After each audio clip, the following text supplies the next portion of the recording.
Bonjour à tous et bienvenue dans cette vidéo consacrée aux suites géométriques ou encore aux progressions géométriques de la partie calcul du Taj-Mahal. Une suite, c'est un enchaînement, une série d'éléments qui respectent un certain lien logique. Vous pouvez représenter une suite par un escalier dans lequel les marches représentent les termes de la suite.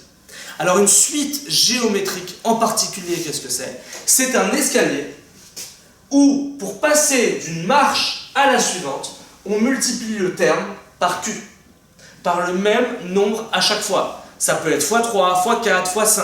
Dans le terme général, on appelle ça fois Q, mais ça doit toujours être le même nombre. Ne confondez pas les suites géométriques avec les suites arithmétiques, que je vous invite à aller voir à la fin de cette vidéo. Les suites géométriques, je le répète, pour passer d'un terme au suivant, on multiplie toujours par le même nombre Q. Évidemment, le fait d'identifier ces suites nous fait gagner du temps grâce à deux formules. Première formule, on peut trouver, grâce au terme général UN, n'importe quelle valeur. UN, c'est U0 fois Q puissance N. U10, c'est U0, le premier terme, fois Q, le nombre ici, puissance 10. U12, c'est U0 fois Q puissance 12. Évidemment, puisqu'à chaque fois je multiplie par Q, fois Q, fois Q, fois Q, fois Q, je peux simplifier ça en mettant à la puissance.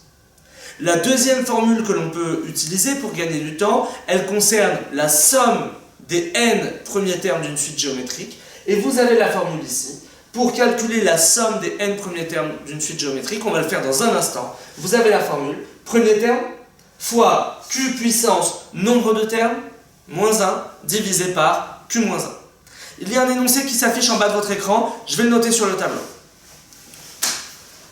L'énoncé qui s'affiche en bas de votre écran, qu'est-ce que c'est? 3 plus 6 plus 12 plus 24 plus 48 plus 96 plus 192, on vous demande combien ça vaut. Évidemment, vous pouvez poser l'addition. C'est ce que vont faire 90% des élèves. Vous devez faire partie des 10% qui repèrent, étape numéro 1, une suite géométrique. Pour passer de 3 à 6, x 2. Pour passer de 6 à 12, x 2. De 12 à 24, x 2. De 24 à 48, x 2. De 48 à 96, de 96 à 192, x 2 à chaque fois. Autrement dit, on a bien, pour passer d'une marche à l'autre, une multiplication toujours par le même nombre, c'est-à-dire par 2. On est donc bien dans le cadre d'une suite géométrique avec Q égale 2. Or, qu'est-ce qu'on vous demande?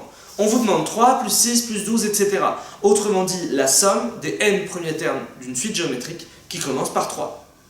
Premier terme, j'applique la formule, 3, fois Q, on a dit que c'était 2, puisque je multiplie par 2 à chaque fois, puissance nombre de termes, 3, 6, 12, 24, 48, 96, 192, 7 termes, moins 1, divisé par 2 moins 1. Bon, évidemment, divisé par 2 moins 1, c'est divisé par 1, mathématiquement, ça n'a aucune influence. 3 fois 2 puissance 7 moins 1. Combien ça vaut 2 puissance 7? Vous devez le savoir, 2 puissance 7, c'est 128. C'est 2 fois 2 fois 2 fois 2, 7 fois, c'est 128. Autrement dit, ici, on me demande de faire 3 fois 128 moins 1, c'est-à-dire 3 fois 127. Alors, pour faire 3 fois 127, pas de panique. Vous savez que c'est 3 fois 100, 300, plus 3 fois 27. 3 fois 27, vous savez que c'est 81. Autrement dit, on trouve immédiatement le résultat, 381. J'espère que vous voyez à quel point ça nous fait gagner du temps par rapport aux autres candidats qui seraient encore en train de poser l'addition pour effectuer l'opération demandée. J'espère que cette vidéo sur les suites géométriques vous aura été utile. En attendant, je vous invite à aller voir l'autre vidéo consacrée aux suites arithmétiques et de manière plus générale toutes nos vidéos qui sont à votre disposition. En attendant, je vous souhaite bon courage et à bientôt.